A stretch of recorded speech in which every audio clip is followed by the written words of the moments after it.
એની પ્રાર્થના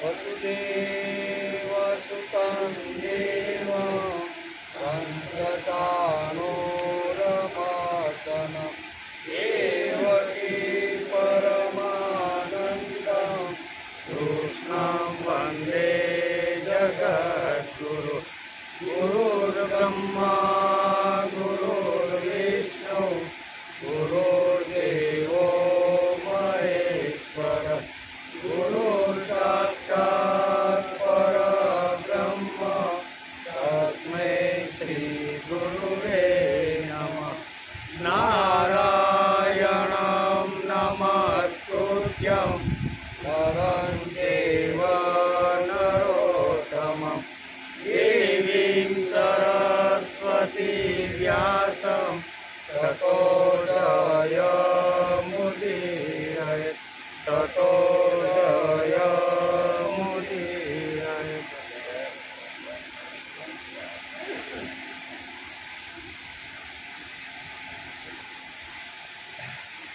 તદેવ લગ્નં સુદિनं તવેદં તારાબलं ચંદ્રબलं તદેવ વિદ્યાબलं દેવબलं તદેવ લક્ષ્મીપતે દિવ્યુગસ્મરાણી.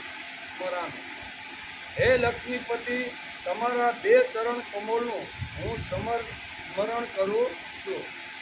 તે જ સારું મુહૂર્ત છે, તે જ સારો દહાડો છે, તે જ સારું ગ્રહબળ, ચંદ્રબળ, વિદ્યાબળ અને દેવબળ પણ તે જ છે.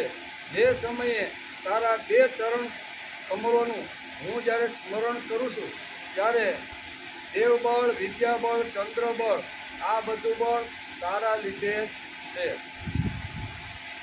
લાભસ્તેષાં જયેસ્તેષાં કુતસ્તેષા પરાજય યેષામિન્દી વક્ષ્યામો હૃદયસ્તો જનાર્દન. જેમના હૃદયમાં નીલ કમળ સમાન શ્યામ સુંદર જનાર્દન ભગવાન બિરાજમાન હોય તેમને લાભ થાય અને જય મળે, તેમને ક્યારેય પરાજય મળતો નથી. જેના હૃદય કમળમાં શ્યામ સુંદર જનાર્દન બિરાજમાન હોય તેને લાભ થાય છે, તેને ક્યારેય પરાજય થતો નથી. એમ આ બે શ્લોકની અંદર સરસ મજાની વાતો લખી છે. આજે શ્રીમદ ભાગવત ચિંતન શરૂ થયું એનો 275મો દિવસ. ગઈકાલે આપણે એકાદશા સ્કંદના 9મા અધ્યાયને નમસ્કાર કર્યા, એ આપણે ગઈકાલે જોયું. અવધૂતે 24 ગુરુ કર્યા અને 24 ગુરુ કર્યા પછી એ રાજા યદુને કહે છે કે હવે શરીરનું મહત્વ કેટલું છે, મારું શરીર મને ભગવાને આપ્યું છે એનું મહત્વ કેટલું છે એની પણ જતા જતા યદુએ અહીંયા રાજા યદુને કીધું. ત્યાર પછી અવધૂતે રાજા યદુને કહ્યું, જો આટલા ગુરુઓ પાસેથી બોધ લીધો, હવે મેં મારા શરીર પાસેથી જે કંઈ શીખો છે તે તમને જણાવું. ગુરુઓ જે મને મળ્યા એ બધા પાસેથી બોધ તો મેં લીધો, પણ મારા શરીર દ્વારા હું જે શીખો છું એ તમને સમજાવું છું. આમ કરી અને અહીંયા ઘણી બધી વાતો છેલ્લે અહીંયા યદુ રાજાને સમજાવે છે. પહેલી વાત કહે છે કે મારો દેહ મારો ગુરુ. આ એને સમજાવ્યું. મારો દેહ મારો ગુરુ છે, તેમને વૈરાગ્ય અને વિવેકનો ઉપદેશ આપે છે. બીજી વાત, આ દેહ જન્મે છે અને આ દેહ મરે પણ છે. સાથે જે કાંઈ કર્મ છે એ કર્મ લઈને જાય છે. ત્રીજી વાત કીધી, શરીર નાશ થવા છતાં દુઃખનો અંત આવતો નથી. જન્મ મરણના ફેરા તો ચાલુ જ રહેશે. અહીંથી જન્મો, કર્મ પ્રમાણે પાછો જન્મ અને પાછું મૃત્યુ અને પાછા કર્મ પ્રમાણે જન્મ. દેહાભિમાની જીવને ઇન્દ્રિયો ખેંચી જાય છે. 84 લાખ યોનિમાં શ્રેષ્ઠ યોનિ જો કોઈ હોય તો એ માનવ મનુષ્ય યોનિ છે. એનું વર્ણન પણ યદુને સમજાવ્યું.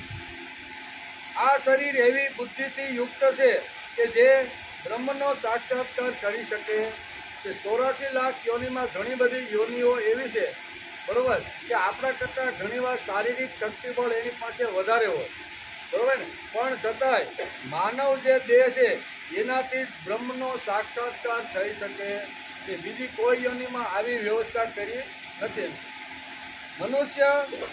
મનુષ્યનું શરીર અતિ દુર્લભ છે, તેથી મનુષ્ય શરીર અમૂલ્ય હોવાથી માણસે શરીરનો સમયનો બરબાદ કરવો, સમય જે મળ્યો છે એનો બરબાદ કરવો નહીં. હે રાજન, આ રીતે મને વૈરાગ્ય ઉત્પન્ન થઈ ગયો. અંતઃકરણમાં વિજ્ઞાનનો પ્રકાશ મારા જીવનમાં ઝળહળવા લાગ્યો. હવે હું અહંકારથી યુક્ત થઈને આ ભૂતલ પર મારી ઈચ્છા પ્રમાણે હું અત્યારે વિચરણ કરી રહ્યો છું. એમ યદુ રાજાને અત્યારે દત્તાત્રેય એટલે આવી રીતના કહે છે. ત્યારબાદ એકાદશા સ્કંદના 10મા અધ્યાયનો અભ્યાસ કર્યો, જેમાં ભગવાન શ્રી કૃષ્ણ ઉદ્ધવને કહે છે કે સાધકે સર્વ પ્રકારે મારું શરણ લઈને ધર્મનું પાલન કરવું જોઈએ. 9મા અધ્યાયને આવી રીતના નમસ્કાર કરી અને થોડાક શ્લોકો આપણે 10મા અધ્યાયના ગઈકાલે લીધા, ત્યાં આપણો સમય પૂરો થઈ ગયો હતો. સુંદર મજાની વાત કરતા બહુ સરસ અહીં ભાગવતકાર વેદવ્યાસ લખે છે અને પેલા શ્લોકની અંદર કહે છે, મયોદિતે સ્વવહિત સ્વધર્મે સોમદાશ્રય વર્ણાસમ કુલાચાર કામાત્મા સમચારેત. શ્રી ભગવાન કે એવું જોઈએ. સાધકે સર્વ પ્રકારે મારું શરણ લઈને મારા ઉપદેશાયેલા પોતાના ધર્મનું સાવધાન પૂર્વક પાલન કરવું જોઈએ. નિષ્કામ ભાવે પોતાના વર્ણ, પોતાનો આશ્રમ અને પોતાના કુળ અનુસાર સદાચારનું હંમેશા માણસે પાલન કરવું જોઈએ. અહીંયા વર્ણ અને આશ્રમ આ બે વિષયો ભગવાને અહીંયા ઉદ્ધવની સામે શરૂઆત કર્યા છે. પહેલા વર્ણ, 4 પ્રકારના વર્ણનું અહીં ભાગવતકારે ઉલ્લેખ કર્યો છે અને ભગવાન પોતાના મુખમાંથી 4 પ્રકારના વર્ણો, 4 પ્રકારના વર્ણના કર્મ કેવા હોય છે એ સુંદર મજાનું ભાગવતકારે વિવરણ કર્યું છે. હે ઉદ્ધવ, બ્રાહ્મણ, ક્ષત્રિય, વૈશ્ય તથા શૂદ્રના કર્મોના તેમના સ્વભાવથી ઉત્પન્ન થયેલા ગુણો અનુસાર વિભાગ કરવામાં આવ્યા છે. ગીતામાં પણ આ જ વાત કીધી છે. ભાગવતકાર વેદવ્યાસ એકાદશા સ્કંદના 10મા અધ્યાયમાં પણ આ જ વાત કહે છે. બેયની વાત એક છે. અહીંયા અર્જુનને ઉપદેશ આપે છે, ભાગવતની અંદર ઉદ્ધવને ઉપદેશ આપે છે. બંને ભગવાનના ભક્તો કે શ્રીમદ ભગવદ્ ગીતાની અંદર અહીંયા અર્જુનને પણ ઉપદેશ આવતા કહે છે કે હે પરંત બ્રાહ્મણ, ક્ષત્રિય, વૈશ્ય તથા શૂદ્રોના કર્મોના તેમના સ્વભાવથી ઉત્પન્ન થયેલા ગુણો અનુસાર વિભાગ કરવામાં આવ્યા છે. એક જ ટોળામાં હજારો વર્ષ જો આપણે પાછળ જઈએ તો ભારતની અંદર આખી એક વનની અંદર વિચરતી રહેલી એક મોટી જાતિઓ હતી. એ જાતિઓ ટોળામાં રહે, કોઈ પ્રકારનો સંસાર નહીં, કોઈ પ્રકારનું કંઈ ખાવા પીવાનું, ઘર બાંધવાનું કોઈ હતું નહીં. એવા કાળની અંદર મનુ મહારાજ આવ્યા અને મનુ મહારાજે જોયું કે આ ટોળાને પાસે બેસાડીને થોડું સંસ્કાર શિક્ષણ કરવાની જરૂર છે. એ ટોળામાંથી આવી રીતની અલગ ધીમે ધીમે વ્યવસ્થાઓ કરી અને 4 પ્રકારના બ્રાહ્મણ, ક્ષત્રિય, વૈશ્ય અને શૂદ્ર, બરાબર, એ ટોળાની અંદર, એ સંઘની અંદર જે હતા એના 4 વિભાગ પાડી દીધા. ભગવાન પણ અહીંયા ગીતામાં અર્જુનને આ જ વાત કહે છે. ભાગવતના એકાદશા સ્કંદની અંદર અહીંયા ઉદ્ધવને પણ એ જ વાત સમજાવે છે કે કર્મ અનુસાર મેં આવી રીતના વર્ણ નિર્માણ કર્યા છે. મનનો નિગ્રહ, ઇન્દ્રિયોનું દમન, તપ, પવિત્રતા, ક્ષમા, સરળતા, જ્ઞાન, અનુભવ, આસ્તિકતા એ બ્રાહ્મણના સ્વાભાવિકજન્ય કર્મો છે. આ કીધું ને, ગુણ અને કર્મ પ્રમાણે મેં આખા વર્ણ વ્યવસ્થા કરી છે. વર્ણ વ્યવસ્થા એટલે બ્રાહ્મણ, ક્ષત્રિય, વૈશ્ય અને શૂદ્ર એ 4 વર્ણ પ્રમાણે કર્મ કેવા હોય છે, કર્મ જોઈને મેં એ 4 વર્ણ આખા ઊભા કર્યા છે. એમાં પહેલા ભગવાન અહીં કહે છે કે બ્રાહ્મણ છે મનનો નિગ્રહ, ઇન્દ્રિયોનું દમન, તપ, પવિત્રતા, ક્ષમા, સરળતા, જ્ઞાન, અનુભવ, આસ્તિકતા એ બ્રાહ્મણના સ્વાભાવિક જન્મ એટલે કે સ્વભાવજન્ય કર્મો છે. એ પ્રમાણે 9 ગુણ આ બ્રાહ્મણની અંદર હતા. તેથી મેં એક આખો વર્ગ ઊભો કર્યો અને એનું નામ મેં બ્રાહ્મણ આપ્યું. શૌર્ય, તેજ, ધૈર્ય, ચતુરતા એટલે કે યુદ્ધથી ન ભાગવું, દાન અને ઈશ્વર ભાવ એ ક્ષત્રિયોના સ્વાભાવિક કર્મો છે. આવી રીતના મોટું ગ્રુપ હતું. એમાં નજર કરી અને નજર કરી તો અલગ અલગ ટાઈપની બુદ્ધિ, અલગ અલગ ટાઈપનો વિચાર એ ટોળામાંથી ઘણા બધાને ઘણું લાગ્યું. તો એ પ્રમાણે એને 4 વિભાગ કરી નાખ્યા. અને જેની પાસે તેજસ્વી બુદ્ધિ હતી, બરોબર, કર્મ હતું અને આવી રીતનું ધૈર્ય હતું, ચતુરતા હતી, એનો એક વિભાગ પાડ્યો અને એનું નામ એને ક્ષત્રિય આપ્યું હતું. ખેતી, ગાયનું પાલન અને વેપાર આ વૈશ્યોના સ્વાભાવિક કર્મો છે. અને સેવા ચાકરી એ શૂદ્રનું સ્વાભાવિક કર્મ છે. આમ ગીતા અને ભાગવત, ગીતાના આવી રીતના ગીતામાં પણ ભગવાને 18મા અધ્યાયની અંદર પણ આ જ વાત સમજાવી છે. શ્રીમદ ભાગવતના 11 સ્કંદના 10મા અધ્યાયની અંદર પણ આ જ વાત ઉદ્ધવને સમજાવી છે. ભગવાનના બંને ભક્તો છે. એક છે અર્જુન, એને ગીતાના માધ્યમથી અહીંયા વર્ણ વ્યવસ્થા સમજાવી છે અને ભાગવતના માધ્યમથી અહીંયા ઉદ્ધવને વર્ણાશ્રમ વ્યવસ્થા સમજાવી છે. તેથી ખેતી, ગાયનું પાલન, વેપાર આ વૈશ્યોના સ્વાભાવિક કર્મો છે અને સેવા ચાકરી તે શૂદ્રનું સ્વાભાવિક કર્મ છે. ગીતા અને ભાગવતકાર બંનેએ એક જ વાત કરી છે. પોતપોતાના સ્વાભાવિક કર્મોમાં રત રહેલો મનુષ્ય ઉત્તમ સિદ્ધિ મોક્ષ પામે છે. જે વર્ણ અથવા જે આશ્રમ હોય, વર્ણ અને આશ્રમમાં જે એને સમય મળ્યો છે એની અંદર રત રહી અને મનુષ્ય ઉત્તમ સિદ્ધિ પામે છે. વર્ણ બ્રાહ્મણ હોય તો બ્રાહ્મણના કર્મો કયા કીધા? તો કે બ્રાહ્મણ છે ઇન્દ્રિયનો દમન કરે, તપ કરે, પવિત્રતા હોય, સરળતા હોય, જ્ઞાનથી ભરેલો હોય, આ બધા ગુણો બ્રાહ્મણની અંદર છે. એની અંદર રહીને મનુષ્ય સિદ્ધિને પામે છે. પોતાના કર્મોમાં જે રત રહેલો જે પ્રકારે સિદ્ધિ પામે છે તે તું મારી પાસેથી સાંભળ. આમ ઉદ્ધવને ભગવાન અત્યારે સુંદર મજાના ભાગવતના 11 સ્કંદના 10મા અધ્યાયની અંદર ઉદ્ધવને આવી રીતનું જ્ઞાન આપે છે. જેનાથી પ્રાણીઓ ઉત્પન્ન થઈ કર્મોમાં પ્રવૃત્ત રહે છે, જેનાથી સર્વ જગત વ્યાપ્ત છે, તેને એટલે કે પરમાત્માને પોતાના સ્વાભાવિક કર્મ વડે ઊંધીને તે અંતઃકરણથી શુદ્ધિરૂપ મોક્ષરૂપ સિદ્ધિને પામે છે. બીજાનો ધર્મ આચરવો સહેલો હોય અને તેના કરતાં પોતાનો ધર્મ મુશ્કેલ અને ઓછા ગુણ લાભોવાળો હોય છતાં માણસને પોતાનો ધર્મ જ કલ્યાણકારક છે. કારણ કે પોતાની સાથે સ્વાભાવિક રીતે નિયત થયેલા કર્તવ્યનું આચરણ કરનાર મનુષ્ય પાપી બનતો નથી. એમ ભાગવત અને ગીતા બંને આ વાત એક સાથે આપણે સમજાવે કે પોતાનો ધર્મની વાત કરે છે. સંપ્રદાયની વાત કરતા ભગવાને જે વખતે આ ગીતા કીધી અને ભાગવતની અંદર જ્યારે વેદવ્યાસે જ્યારે ગ્રંથ નિર્માણ કર્યો એ વખતે એક જ ધર્મ હતો અને એ હતો માનવ ધર્મ. અહીંયા ઘણા લોકો સંપ્રદાય સમજીને બેસી જશે કે જે પોતાનો સંપ્રદાય હોય એ સંપ્રદાયનો ત્યાગ ન કરવો અને એની અંદર રત રહીને. પણ ભાગવતકાર વેદવ્યાસ લખે છે કે બીજાનો ધર્મ આચરવો સહેલો હોય અને આપણો ધર્મ જો કઠણ હોય તો પણ આપણો પોતાનો સ્વધર્મનું જ આચરણ કરવું જોઈએ.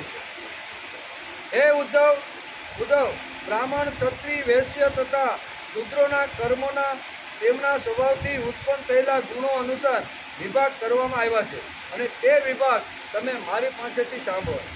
હે ઉદ્ધવ, સાધકે સર્વ પ્રકારે મારું શરણ લઈને મારા દ્વારા ઉપદેશાયેલા પોતાના ધર્મનું સાવધાનીપૂર્વક પાલન કરવું જોઈએ.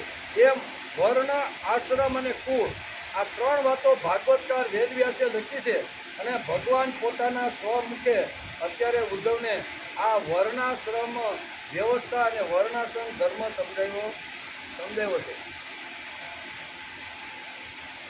ત્યાર પછી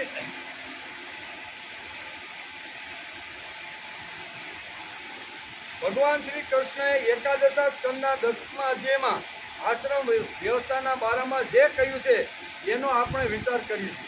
તો ભગવાને વર્ણ, આશ્રમ અને કુળ આ ત્રણની વાત ભગવાને પહેલા શ્લોકની અંદર અહીંયા ઉદ્ધવને સમજાવે છે. ભગવાન ઉદ્ધવને કહે છે કે માનવી જીવનમાં સંસ્કારોની અતિ આવશ્યકતા છે.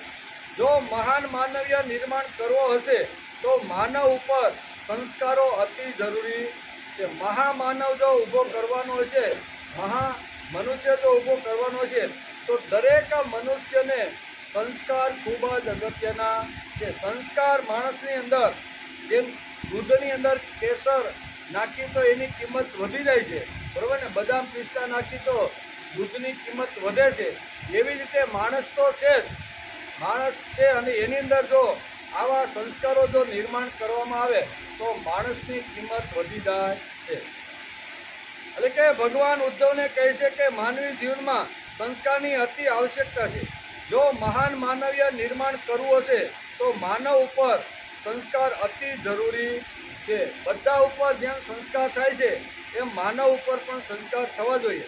અને તેથી અહીંયા આશ્રમ વ્યવસ્થા અહીંયા ભગવાને ઉદ્ધવને સમજાવી છે. જેમાં આવી રીતનું વર્ણ, બ્રાહ્મણ, ક્ષત્રિય, વૈશ્ય અને શૂદ્ર આ વર્ણ પ્રમાણે જે વ્યવસ્થાઓ ભગવાને જે ભાગવતમાં સમજાવી તે જ પ્રમાણે ભગવાન અહીંયા ઉદ્ધવને આશ્રમ વ્યવસ્થા સમજાવે છે. ભારતીય સંસ્કૃતિમાં 4 આશ્રમો છે: બ્રહ્મચર્યાશ્રમ, ગૃહસ્થાશ્રમ, વાનપ્રસ્થાશ્રમ અને સંન્યાસાશ્રમ. આ 4 આશ્રમમાં સંસ્કારની ખૂબ જ જરૂર છે. એમ ભગવાન ઉદ્ધવને અહીંયા આશ્રમ વ્યવસ્થા સમજાવતા કહે છે. માણસ જન્મ્યો, મોટો થયો, ભણ્યો, પરણ્યો, તેને છોકરા થયા, તેને પરણાવ્યા અને ઘરડો થઈને મરી ગયો. શું આટલું જ જીવન છે? આનાથી કાંઈ આગળ જોવાનું કે નહીં? આ બહુ સરસ છે. માણસ જન્મો, ધીમે ધીમે મોટો થયો, યજ્ઞોપવિત આપ્યો, ભણવા મોકલ્યો, ભણીને આવ્યો, લગ્ન કર્યા પછી ધંધો કર્યો, નોકરી કરી, બાળકો થયા, બાળકો પણ મોટા થયા, એને પણ પરણાવ્યા અને ઘરડો થયો અને મરી ગયો. શું આટલું જ જીવન છે? આના કરતાં આગળ પાછળ કાંઈ જોવાનું કે નહીં?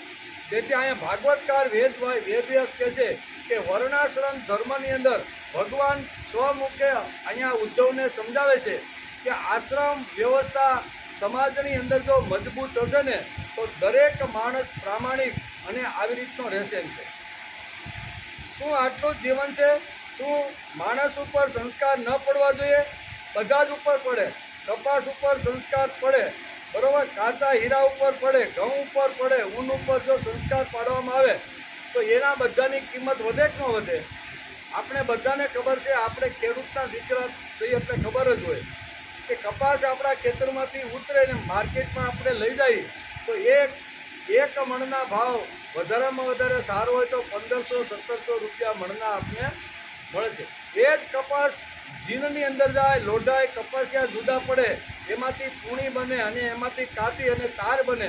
તારમાંથી તાણાવાણા કરીને સુંદર મજાનું કપડું જો તૈયાર કરવામાં આવે તો જે 1500 રૂપિયામાં 20 કિલો જે આપણો કપાસ વેચાણો એ અહીંયા 1 મીટરના, હમણાં હું ખાદી ભંડારમાં ગયો હતો, બરોબર ને, 5 મીટર મારે કપડું લેવાનું હતું. તો મેં પૂછ્યું તો કે મીટરના 400 રૂપિયા. કેટલા? 400 એટલે 2000 રૂપિયાનું કાપડ લઈને આવ્યો મેં. કેટલું? અને વજન કર્યો તો 450 ગ્રામ થયો. કેટલો? 450 ગ્રામના 2000 રૂપિયા થયા. એનું કારણ શું છે? તો કે કપાસ ઉપર સંસ્કાર પાડવામાં આવ્યા. એ સંસ્કાર પડતા ધીમે ધીમે એનો ઘાટ એવી રીતનો ઘડાણો કે મીટરના ભાવે વેચાવા લાગ્યું. એવી જ રીતે હીરો, કાચો હીરો બજારમાં પડીકો લઈને આપણે જઈએ તો એની કિંમત બહુ ઓછી હોય છે, પણ એને જ્યારે ઘાટ ઘડી અને હરણ ઉપર જ્યારે એને ચડાવવામાં આવે અને ચમકતો હીરો જ્યારે બનાવવામાં આવે અને એ પેકેટ લઈને જો બજારમાં જાય તો અનેક ગણી કિંમત વધી જાય છે. એવી રીતે ઊન, ગાર્ડનના જે શરીર ઉપરથી ઊન લેવામાં આવે, વેચવા જાય તો એના એટલા ભાવ હોય નહીં, પણ એને સરસ મજાનું ઊનમાંથી સરસ મજાનું કાપડ બનાવીને માર્કેટમાં જો મૂકે તો અનેક ગણી કિંમત વધી જાય છે. એવી રીતે ઘઉં પણ એવું, ઘઉંનું પણ એવું, સોનાનું પણ એવું, માટીનું પણ એવું, બધાનું એવું છે. જેના ઉપર સંસ્કાર પડે તો અનેક ગણી કિંમત વધી જાય.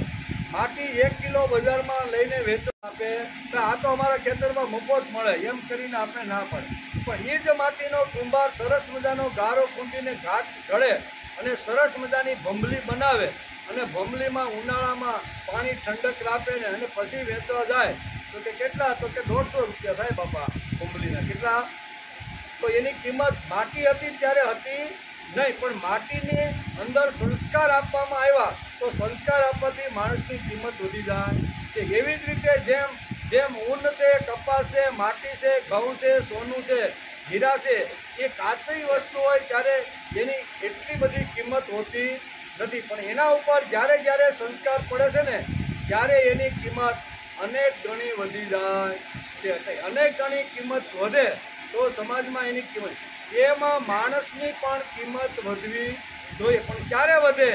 તો કે એના ઉપર જો સંસ્કાર પાડવામાં આવે ને તો એની કિંમત ઘણી બધી વધી જાય છે. આ બધા ઉપર સંસ્કાર પાડવામાં આવે છે તેથી તેની અનેક ગણી કિંમત વધી જાય છે. બધા પર સંસ્કાર થાય તો માનવ ઉપર સંસ્કાર ન કરવાથી, માનવ ઉપર તો જેમ માટી ઉપર થાય, સોના ઉપર થાય, હીરા ઉપર સંસ્કાર થાય તો હું માણસ જે જન્મો છે એના ઉપર સંસ્કાર ન થવા જોઈએ.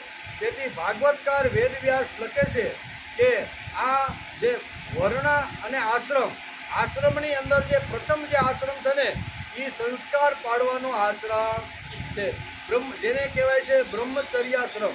આ બ્રહ્મચર્યાશ્રમની અંદર 25 વર્ષ સુધી એનો ઘાટ ઘડવામાં આવે છે. એના ઉપર ગુરુ જેમ શિષ્યને ઘાટ ઘડે એમાં શિષ્યનો ઘાટ આવી રીતનો ઘડાય છે. તેના વગર મનુષ્યની કિંમત કેવી રીતે વધે? સંસ્કાર વગર માનવ પશુ જેવો વર્તન કરે છે. આજે સમાજમાં આપણે જોઈ રહ્યા છીએ, સંસ્કાર ન હોય તો માણસ કેવો થઈ જાય છે? પશુ જેવો માણસ થઈ જાય છે. તેના વગર મનુષ્યની કિંમત કેવી રીતે વધે? સંસ્કાર વગર માનવ પશુ જેવું વર્તન આજે સમાજમાં કરી રહ્યો છે.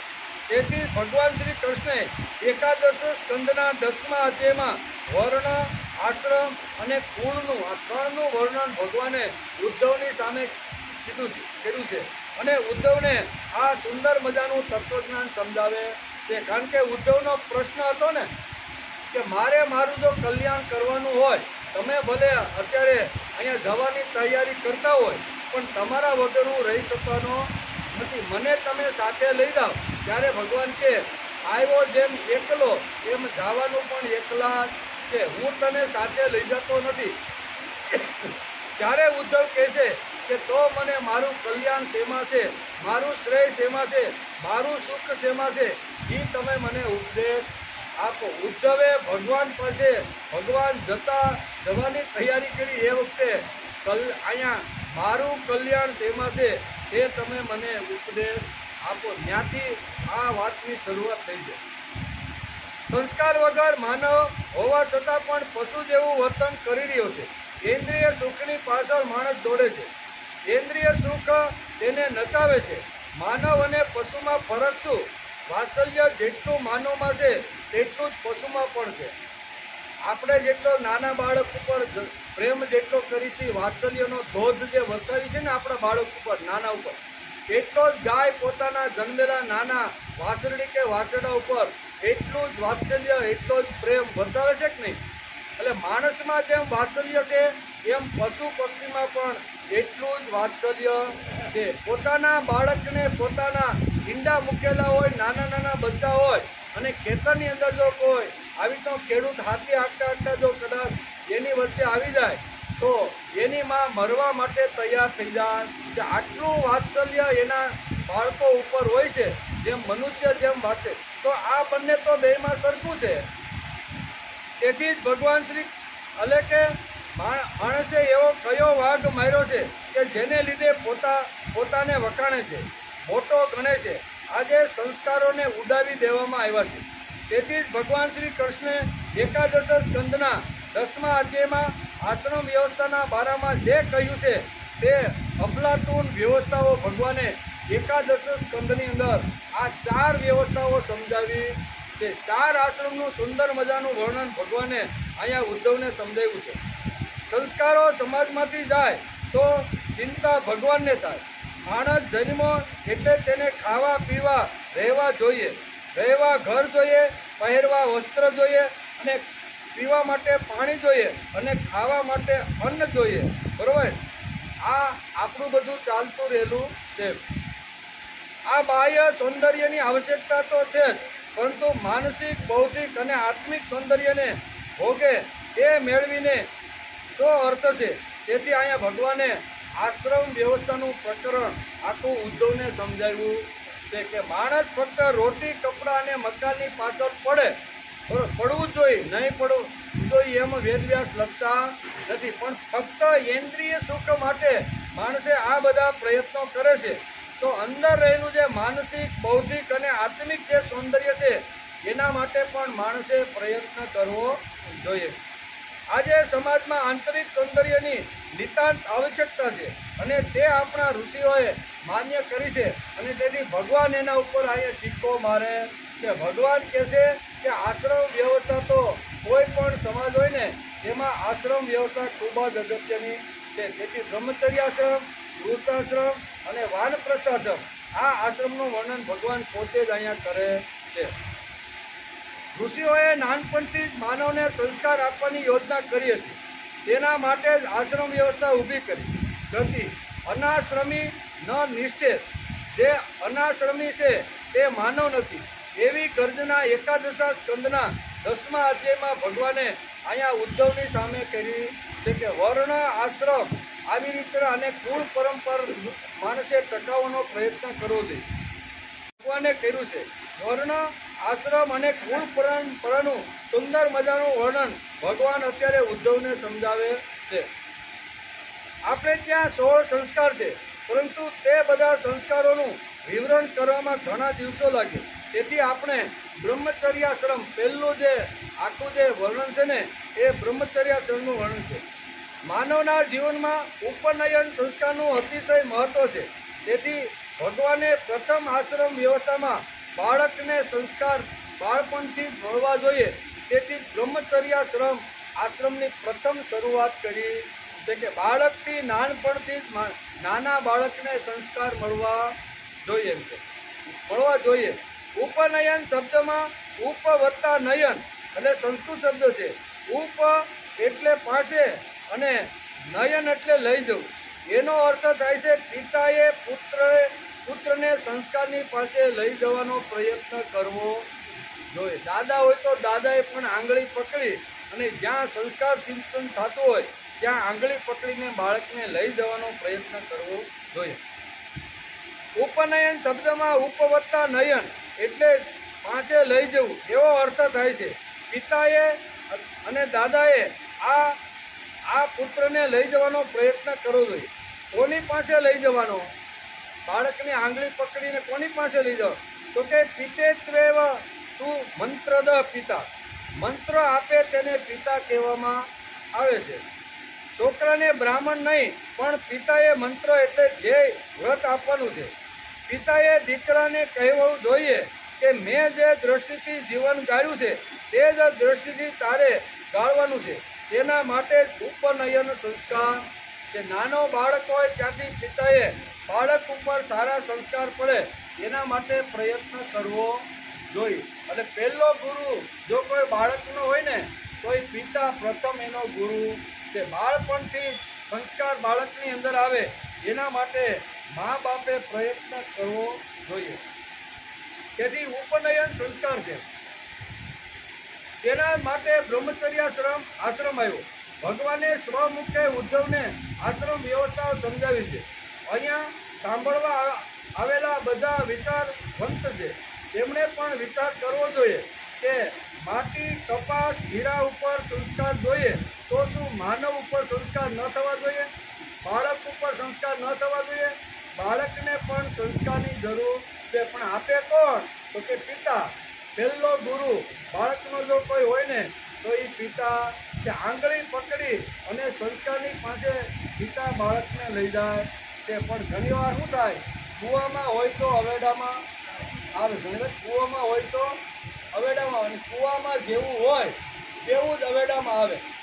એટલે એમાં કાંઈ ફરક પડે નહીં. પાંડુરંગ શાસ્ત્રી ઘણી વાર દ્રષ્ટાંત આપે છે, બરોબર.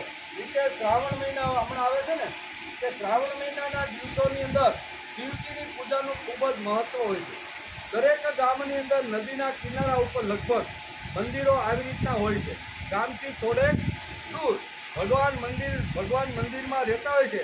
અને શ્રાવણ મહિનામાં તો ખાસ બ્રાહ્મણ એની પૂજા કરવા માટે વહેલા સવારમાં જાય. હવે વહેલા સવારમાં જાય એ ગામડું ગામ, બરોબર. અને એમાં નદીના કિનારા ઉપર સુંદર મજાનું ભગવાન શિવજીનું મંદિર. બ્રાહ્મણ વિચાર કરે છે શ્રાવણ મહિનાની શરૂઆત થઈ ગઈ છે અને રોજ મારે અહીંયા શિવજીની પૂજા કરવા માટે મારે જવું જોઈએ. એક દિવસ બ્રાહ્મણ કંઈક બીમાર પડ્યા એટલે જઈ શક્યા નહીં. તો એનો નાનો એવો પૌત્ર હતો ને, એ પૌત્રને કીધું કે આ તરભાણીઓને આ બધું જે પૂજા પાત્રના જે સાધનો છે ને, એ તું નદી કિનારે ભગવાન શિવાલયનું મંદિર છે ને ત્યાં પૂજા કરવા માટે જા. એટલે દાદાએ એને આ રીતે કંઈ કીધું અને આ બધા સાધનો લઈ અને 15-17 વર્ષનો પૌત્ર એ આવી રીતના સાધનો લઈ અને ભગવાન શિવજીની પૂજા કરવા માટે જાય છે. રસ્તાની અંદર શું કહેવાય, શ્રાવણ મહિનાનો દિવસ અને ખૂબ મોટું નગર હોય છે અને નગરની અંદર ખૂબ મોટા શેઠ રહેતા હોય છે અને એને કહેવાય છે શેઠની મોટી હવેલી. શું કહેવાય, હવેલી હોય એટલે 3-4 માળ તો હવેલીને, જૂના કાળમાં હવેલીને 3-4 માળ તો હોય જ. સવારનો સમય છે.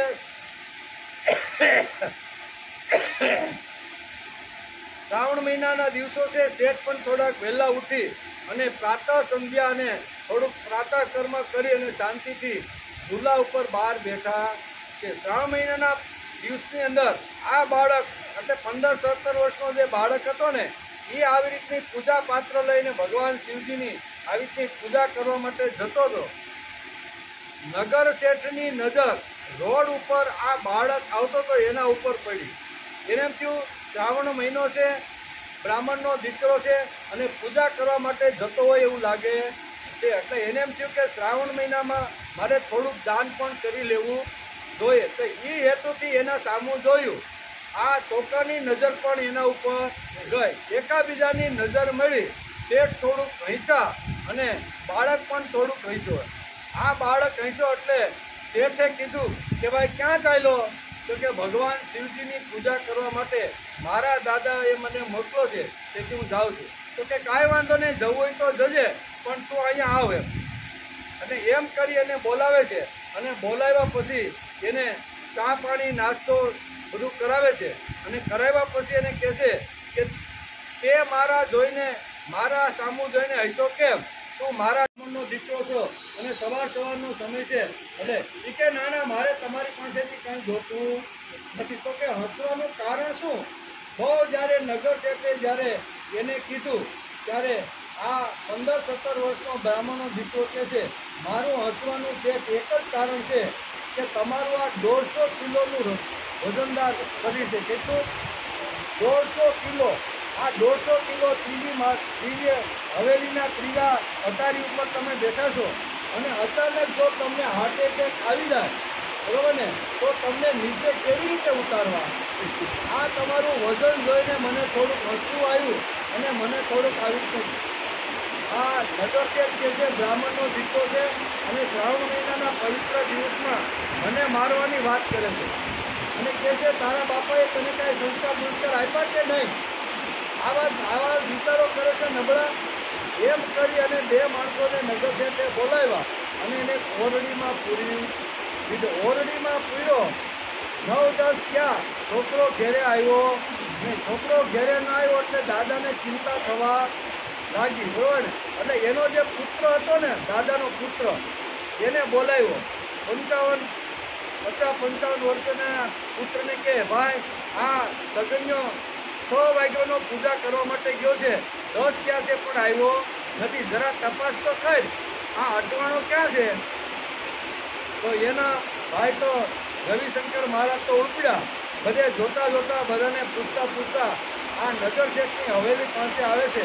હવેલી પાસે આવ્યા શેઠ અહીંયા પોતાની પેઢી ઉપર જવા માટે તૈયાર થતા હતા ત્યાં જ એની નજર આ બ્રાહ્મણ ઉપર પડી અને બ્રાહ્મણની નજર એના ઉપર પડી. બ્રાહ્મણે પૂછ્યું કે મારો સજ્જનીઓ અહીંયા 8 વાગ્યાનો પૂજા કરવા આવ્યો છે, તમે એને જોયો છે? કે ઓલો હાથમાં તરબાણિયું ને આ બધું પૂજા પાત્રના સાધન લઈ સવારે 6 વાગે નીકળતો એ? તો કે હા, અહીંયા આવો, મારે તમારું કામ છે. તમે એના બાપા છો? તો કે હા, હું એનો બાપા છું. એમ કરીને આ બાપા ત્યાં જ્યાં પાણી પાયું, શ્રાવણ મહિનો હતો એટલે ઘણી બધી આવી નાસ્તા પાણીની જે કાંઈ ફળ ફૂલની વ્યવસ્થા હતી એ બધી વ્યવસ્થા એને કરી. અને હળવેકથી કીધું, તમે તમારા છોકરાને કાંઈ સંસ્કાર આપો છો કે કેમ? તો કે શું થયું?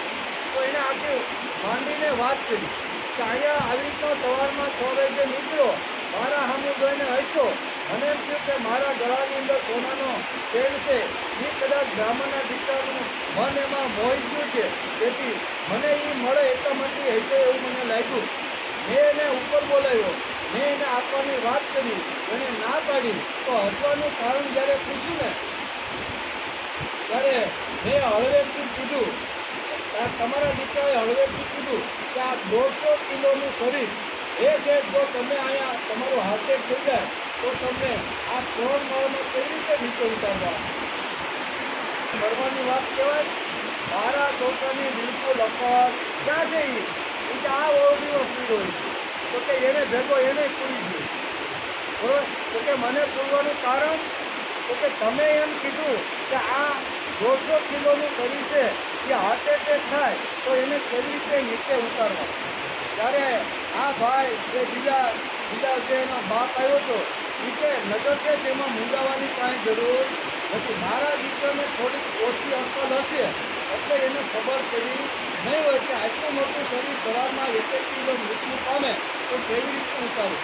હું સીધો સાધો તમને વ્યવહાર સમજાવું છું કે તમારું હાર્ટ એટેક માનો અત્યારે થઈ ગયું અને 150 કિલોનું વજન એ વખતે કાંઈ લીટની સગવડ હતી નહીં, તો તમારા 3 કટકા કરી નાખવાના, 50 કિલોના. કેવા? 50 કિલોના 3 કટકા કરી કોથળામાં નાખી ઉતારી દેવાય. આટલી મારા છોકરાને અકલ નહીં હોય છે? આ છોકરાને બિલકુલ અકલ નથી. તો અહીંયા આ દીકરા કરતા તો બાપ પૈદો છે, દીકરા કરતા બાપ પૈદો. અહીંયા નગર શેઠ કહે છે તમે બ્રાહ્મણ છો અને બ્રાહ્મણના જે ગુણ હોય એ ગુણ તમારે લાવવાનો પ્રયત્ન કરવો જોઈએ. પણ તમે તો આવી રીતની ભાષા બોલો છો, સંસ્કાર જેવું બાપ દીકરામાં નામ નથી. 2 માણસોને બોલાવીને એને પણ ચોકડીમાં પૂરી બહાર ક્યાં કોઈ બાપ દીકરો આવ્યા નહીં. બાપ દીકરો આવ્યા નહીં એટલે અહીંયા દાદા ચિંતામાં પડ્યા. તો 6 વાગ્યાના નીકળેલા અહીંયા 2માંથી એક ઘડતા નથી. હાલ હું ધીમે ધીમે જાઉં. 85-80 વર્ષના બાપા નેવા માંડતા જોતા આવે છે કે આમાં મારો દીકરોને પોત્ર ક્યાંય દેખાય. એમ કરતાં લાકડીના સહારે એ નગર જે હવેલી હતી ને ત્યાંથી પસાર થયા. શેઠ બરોબર ગેલેરીમાં જ બેઠા હતા અને એણે ધોતીવાળા આવા બ્રાહ્મણ દાદાને જોયા અને દાદાએ પૂછ્યું કે તમે મારા છોકરાઓને જોયા છે? તો કે કોણ? પેલા હવારમાં પૂજા કરવા માટે નીકળો એ છોકરો અને એનો બાપ ત્યાં આવ્યો? તો કે હા, એને તો મેં જોયો છે એટલું જ નહીં, અહીં તમે ઉપર આવો એટલે તમને બતાવું. દાદા તો હળવે પગથિયા ચડતા બીજા માળે પહોંચ્યા. મોટી ઉંમરના હતા. નગર શેઠનું સારું સ્વાગત કર્યું. બ્રાહ્મણ હતા. ખૂબ આવી તો ઠાઠમાંથી એને નમસ્કાર કર્યો. એને સોફા ઉપર બેસાડીને કીધું કે 3 પેઢી તમારી થઈ ગઈ, તો તમે તમારા પૌત્રને દીકરાને કાંઈ સંસ્કાર આપો છો કે કેમ? તો કે અમારા દીકરાને શું ભૂલ કરી એને? તો કે તમારા દીકરાએ જે ભૂલ કરી છે ને માફ કરવા જેવી તો છે નહીં, પણ મેં છતાંય માફ કરી દીધા. એને કાંઈ બીજી સજા ન કરતાં ખાલી એને રૂમની અંદર પૂરી દીધા. શા માટે પૂર્યા? તો આ જે બની ગયેલી જે ઘટના હતી ને એ બધી ઘટના કીધી. તમારો પૌત્ર 6 વાગે આવી તો નીકળો, મારી સામે જોઈને હસ્યો, મને એમ થયું કે આ બ્રાહ્મણનો દીકરો છે એટલે મારો ચેન કાઢીને દાનમાં આપી દો. પણ એને તો કંઈક બીજી જ વાત કરી. એટલે મારો હાર્ટ એટેક થઈએ તો આ 150 કિલોનું શરીર કેવી રીતે નીચે ઉતારું? આવી ભાષા બોલો એટલે મેં એને જોઈ ગયા. આ એક રૂમમાં એને પીધો કરતા વધ્યો. હું જો મરી જાઉં, મારું હાર્ટ એટેક થઈ જાય તો આ તમારો જે દીકરો છે ને એ એમ કે 3 કટકા કરી 50-50 કિલોના કોથરામાં નાખી અને પછી ઉતારી દેવામાં, એમાં શું મોટી વાત છે? એ કે આ બેયને અકલ નથી. દાદા શું કે છે, 80-85 વર્ષના બ્રાહ્મણ એ મયાશંકર હતા ને, એ એમ કે છે કે આને જરાય અકલ, આ બેયને કેટલું મેં સમજાવ્યું પણ અકલ જેવો સાટો આવ્યો. એટલી ખબર ન પડે કે નગર શેઠ અહીંયા સવારમાં 6 વાગ્યામાં જો હાર્ટ એટેક પિતામાં ન આવે અને પિતામાં ન હોય તો પુત્રમાં આવે.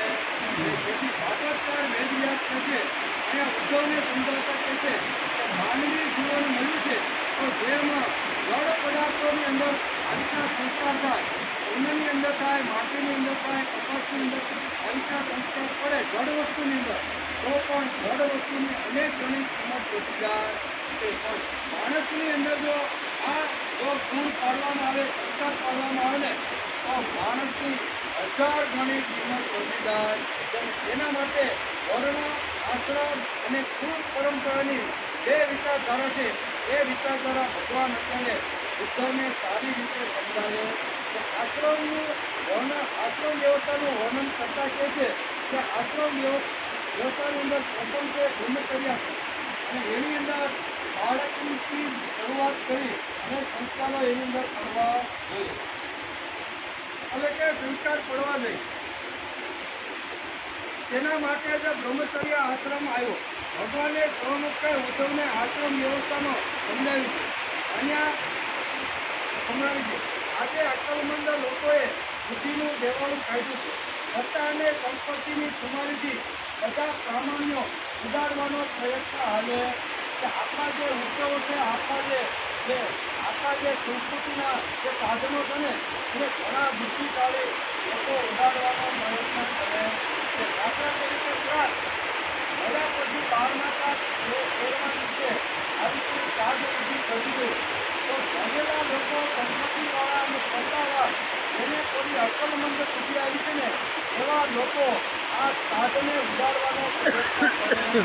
શ્રાદ્ધની અંદર જેટલી નિકાલ છે, શ્રાદ્ધની અંદર જેટલી કૃતજ્ઞતા છે, શ્રાદ્ધની અંદર જેટલી ભાવના છે ને એ ભાવના ઉડાડી અને પોતાને બુદ્ધિમાન માનવાનો સમાજની અંદર આ બુદ્ધિશાળી માણસો પ્રયત્ન કરે છે. શ્રાદ્ધ એટલે મારા બાપા મારા માટે ઘણું બધું મૂકીને ગયા છે, એને મારે વર્ષની અંદર એક દિવસ મારે એને નમ્રતાપૂર્વક મારે યાદ કરી દેવા. આ એની પાછળની ભાવના છે. શ્રાદ્ધના દિવસોની અંદર, ભાદરવા મહિનાની અંદર આ શ્રાદ્ધના દિવસો આવે છે તો શ્રાદ્ધના દિવસો શા માટે વાત કે અમારા પૂર્વજો અમારા માટે રાત દિવસ મહેનત કરી, પરસેવો કાઢ્યો, અમને નાના મોટા કર્યા, અમને સારી રીતે ધંધામાં ગોઠવા, ત્યારે આજે અમે આ સુધી પહોંચતા છીએ. ભલે શરીરથી આ જગતમાં અત્યારે રહ્યા મનથી તો અમારી સામે અમારા દાદા અને અમારા પિતરો ઉભેલા છે. તેથી વર્ષની અંદર એક દિવસ આવી રીતનો શ્રાદ્ધનો દિવસ રાખી દીધો કે અમારા પૂર્વજોનું સ્મરણ માણસે કરી લેવું જોઈએ. જેના લીધે હું આ જગતમાં સનાતન રીતે રહું છું ને એનું કારણ અમારા માતા પિતા. આ બધી જ વાતો જે છે એ બુદ્ધિમાન, સત્તામાન અને થોડીક અકલને હોશિયારી આવીને તો એમાં શ્રાદ્ધમાં શું કે લ્યો આ તો પૂછડાને શું કહે ગાયને પૂછડે પાણી રેડે, વડલા અને કૂતરાના હળીએ પાણી રેડે અને આવી રીતના કાંઈ ધરામાં પાણી રેડવાથી કાંઈ પિત્રોને પૂછતું છે કે નહીં? અરે ભાઈ, શ્રદ્ધાથી, ભાવથી અને ખરા મંત્રથી જો કહેવામાં આવે ને તો એ 100% પહોંચે.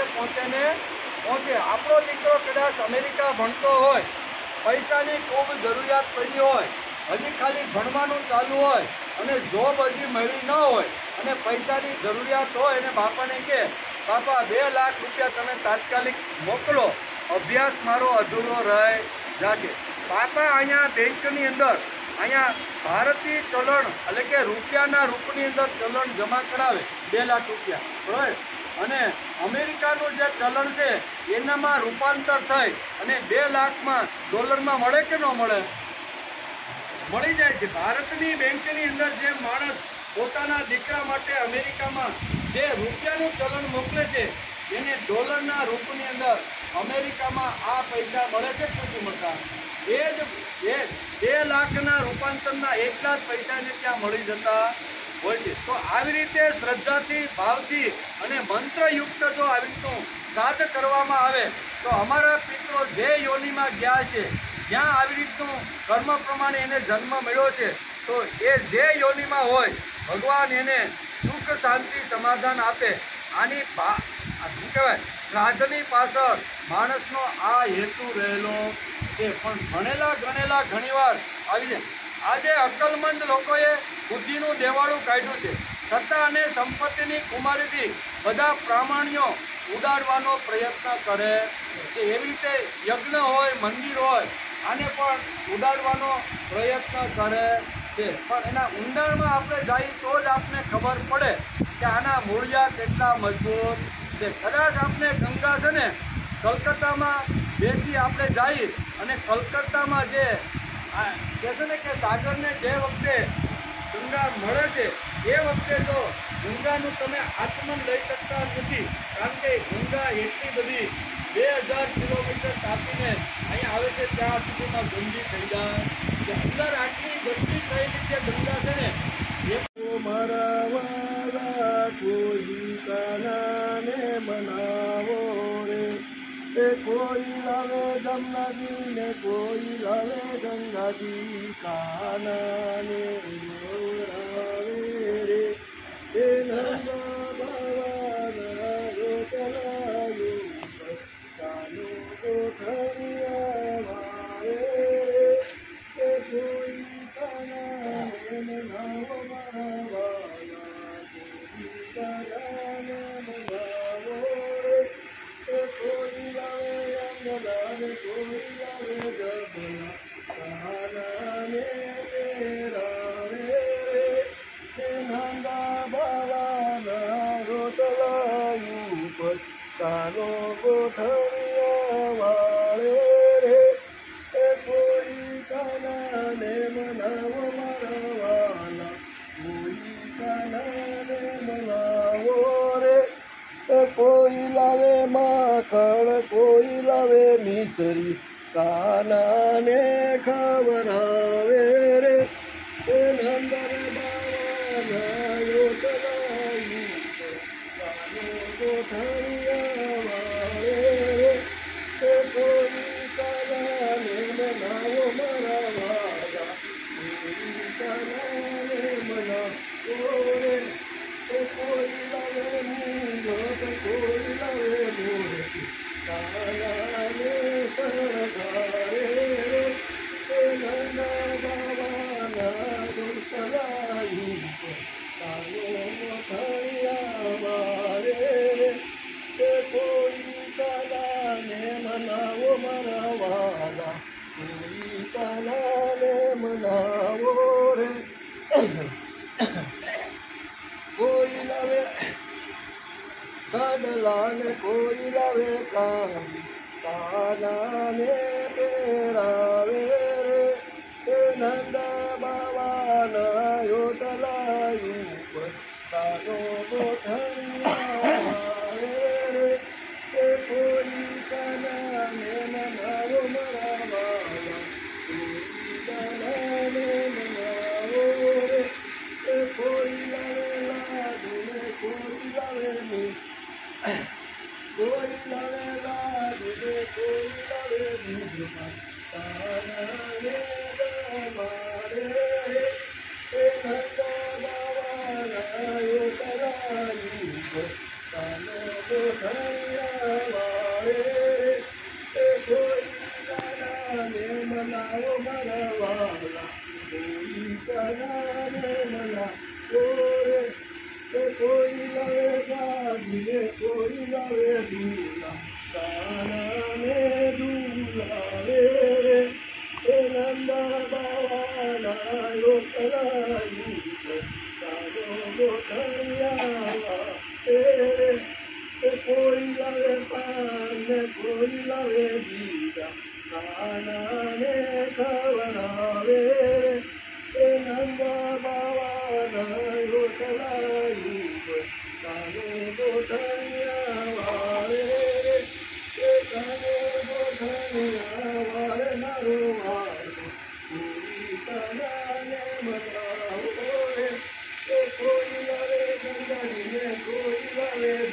ઉપદેશ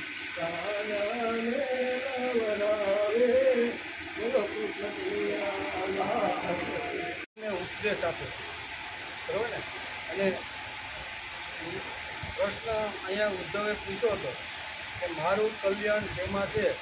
ભલે તમે જવાની તૈયારી કરતા હોય અને મને સાથે લઈ જવા માગતા ન હોય તો મારે જો આ ધરતી ઉપર રહેવાનું હોય તો મારું કલ્યાણ શેમાં છે એ તમે મને ઉપદેશ આપો. ત્યાંથી અહીંની શરૂઆત થઈ છે. ત્યારે ભગવાન અહીંયા ઉપદેશ આવતા કહે છે કે હે ઉદ્ધવ, સાધકે સર્વ પ્રકારે મારું શરણ લઈને મારા દ્વારા અલકે ઉપજાયેલા પોતાના ધર્મનું સાવધાનીપૂર્વક પાલન કરવું જોઈએ. નિષ્કામ ભાવે પોતાના વર્ણ, પોતાનો આશ્રમ અને પોતાના કુળ અનુસાર સદાચારનું પણ પાલન કરતા રહેવું જોઈએ. આ બધાનું પાલન કરતા રહેવું જોઈએ.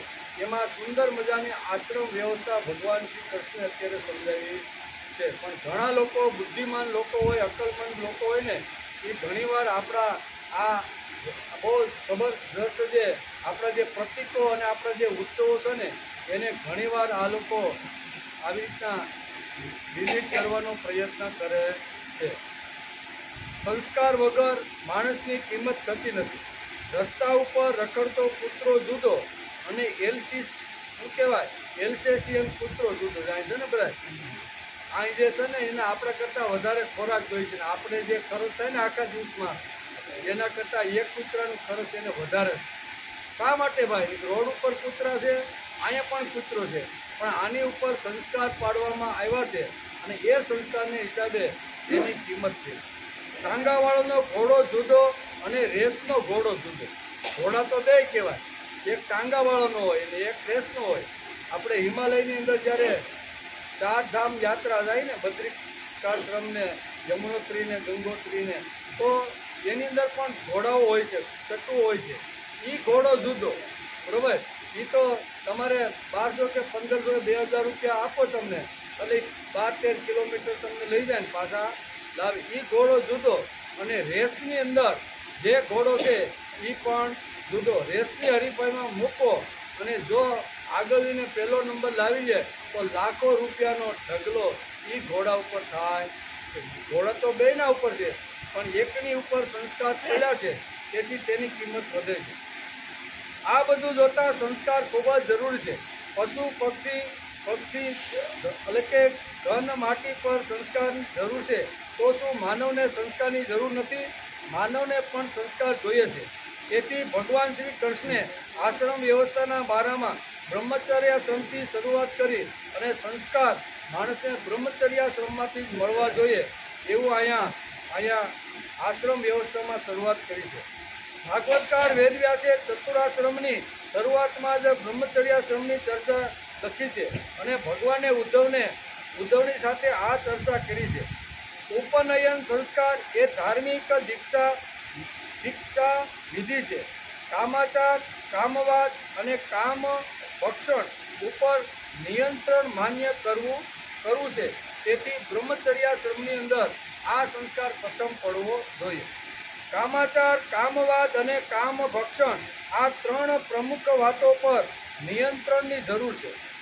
હું અવ્યવસ્થિત વાણી નહીં બોલું, હું અવ્યવસ્થિત નહીં રહું, મોઢામાંથી અપશબ્દો નહીં નીકળે એવી એક પ્રતિજ્ઞા બ્રહ્મચર્યાશ્રમમાં લેવાની હોય છે. તેથી ઉપનયન સંસ્કાર એ ધાર્મિક દીક્ષા વિધિ છે. ઉપનયન સંસ્કાર એ ધાર્મિક દીક્ષા વિધિ છે. ઉપનયન સંસ્કાર એટલે વિદ્યાની પાસે બાળકને લઈ જવો. આ સંસ્કાર પુત્રને પિતા આપે છે. પિતેત્વે તું મંત્રદ પિતા. મંત્ર એટલે વ્રત અને મંત્ર એટલે ધ્યેય. બાળકને પિતા ધ્યેય આપે છે. આજે કોઈની પાસે નિષ્ઠા ન રહી. ઉપનયન સંસ્કાર કેવળ બ્રાહ્મણોનો થઈ ગયો. બીજા વર્ણને કોઈને તેની જરૂર ન લાગી. તેથી ભગવાને વર્ણાશ્રમ અને કુળ પરંપરાનો વિષય અત્યારે ઉદ્ધવની સામે મૂકેલો કે આજે જૂના કાળમાં તો સ્ત્રી સહિત બ્રાહ્મણ, ક્ષત્રિય, વૈશ્ય અને શૂદ્ર 4 વર્ણોને જનોય આપવામાં આવતી હતી. જૂના કાળનો જો આપણે અભ્યાસ કરી અને જૂના કાળના બધા આ બધું જોઈને આપણે તો એની અંદર આ બધું લખેલું કે ચારે ચાર વર્ણને ઉપનયન સંસ્કાર આપવામાં આવતા હતા.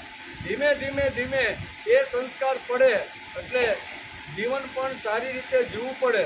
અવ્યવસ્થિત રહેવાય નહીં, ગમે તેવું ગમે ત્યાં ખવાય નહીં, ગમે તેવી વાણી બોલાય. આ બધું એના ઉપર કંટ્રોલ કરતું હતું. શું કહેવાય, જનોય છે ને એના ઉપર કંટ્રોલ કરે. તેથી બધાને લાગ્યું કે હવે અમારે કંઈ ખાવું પીવું ના અંતે હોય અને એક બાજુ ખભા ઉપર જનોય હોય તો અમે આ કેવી રીતના કરી શકીએ. અને ધીમે ધીમે વર્ણ અને આશ્રમની અંદર અહીંયા બ્રાહ્મણ, ક્ષત્રિય, વૈશ્ય અને શૂદ્ર ચારે ચારને જનોય હતી. પણ પ્રથમ શૂદ્રએ આ જનોયનો તિરસ્કાર છોડવાનો પ્રયત્ન કર્યો. ત્યાર પછી વૈશ્યને પણ લાગ્યું કે આ બધું ટકટકાટી શા માટે જોઈ, ખાવું પીવું હરવું એમાં તો મજા છે. હવે જ્યાં સુધી ખંભા ઉપર મેં આવી રીતના જનોય ધારણ કરી છે ત્યાં સુધી કરાય નહીં. એટલે અહીંયા શૂદ્રએ પણ છોડી, પછી વૈશ્યએ પણ છોડી, ક્ષત્રિયોએ છોડી અને આજે બ્રાહ્મણો પણ ઘણા બ્રાહ્મણો યજ્ઞોપવિત છોડતા રહેલા છે. તો એ કહેવાનું કારણ શું છે કે ભાઈ અમારે સંસ્કાર જોતો નથી, અમારે કોઈ નિશ્ચિત કરેલા ધ્યેય ઉપર ચાલવું નથી, ગમે ત્યાં ખાવું, ગમે તેમ રહેવું. અને આ જો ખભા ઉપર યજ્ઞોપવિત હોય તો અમે આ કરી શકીએ નહીં. એટલે અહીંયા યજ્ઞોપવિત સંસ્કાર એ માણસને બંધનમાં રાખે છે. જ્યાં ત્યાં રખડાય નહીં, ગમે તેવું ખવાય નહીં, ગમે તે જ્યાં કોઈની સાથે આવી રીતનો ખોટો વ્યવહાર કરાય નહીં. આ બધો કંટ્રોલ અહીંયા ભાગવતકારે સમજાવ્યો છે.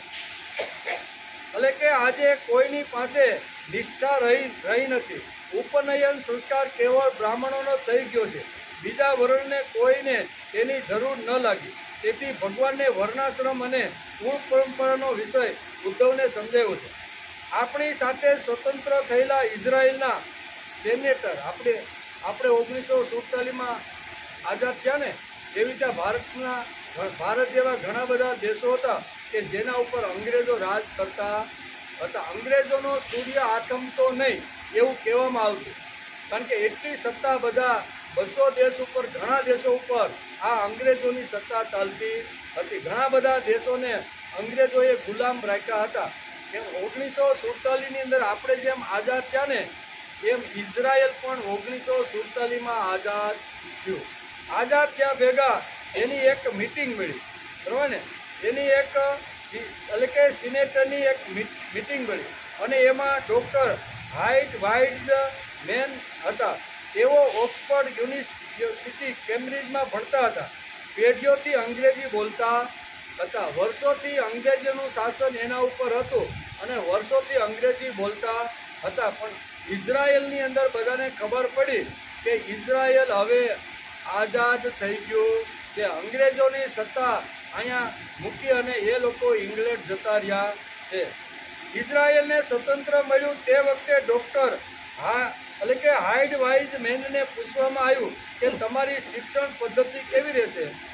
હવે પેઢીઓથી અંગ્રેજી આવી રીતનું શાસન કરતા હતા અને એના ઉપર અંગ્રેજીનો પ્રભાવ હતો. પણ એને પૂછવામાં આવ્યું કે હવે તમારો દેશને તમે બધા આઝાદ થઈ ગયા છો તો તમારા ઇઝરાયલમાં તમારી જે શિક્ષણ પદ્ધતિ છે કેવી હશે. આવું જ્યારે ડૉક્ટર હાઇડને પૂછવામાં આવ્યું ત્યારે તરત જ એણે જવાબ આપ્યો કે અમારી જૂની હિબ્રુ પદ્ધતિ કે છે ઓલ્ડ હિબ્રુ ટાઈપ અમારા દેશની અંદર ચાલશે. અંગ્રેજીને અમે ગોળી મારી દઈએ છીએ. ભલે અત્યાર સુધી અમારી ઘણી બધી પેઢીઓ અંગ્રેજી ભણી, મોટી મોટી યુનિવર્સિટીમાં અમે પણ ભણ્યા, પણ અમારી જે મૂળ ભાષા છે ને એ તો અમારી માં છે. અમે આ અંગ્રેજીનો ત્યાગ કરી અને અમારી હિબ્રુ ભાષા છે ને એનો અમે સ્વીકાર કરશું. આને કહેવાય અસ્મિતા, આને કહેવાય રાષ્ટ્ર ઉપરનો પ્રેમ.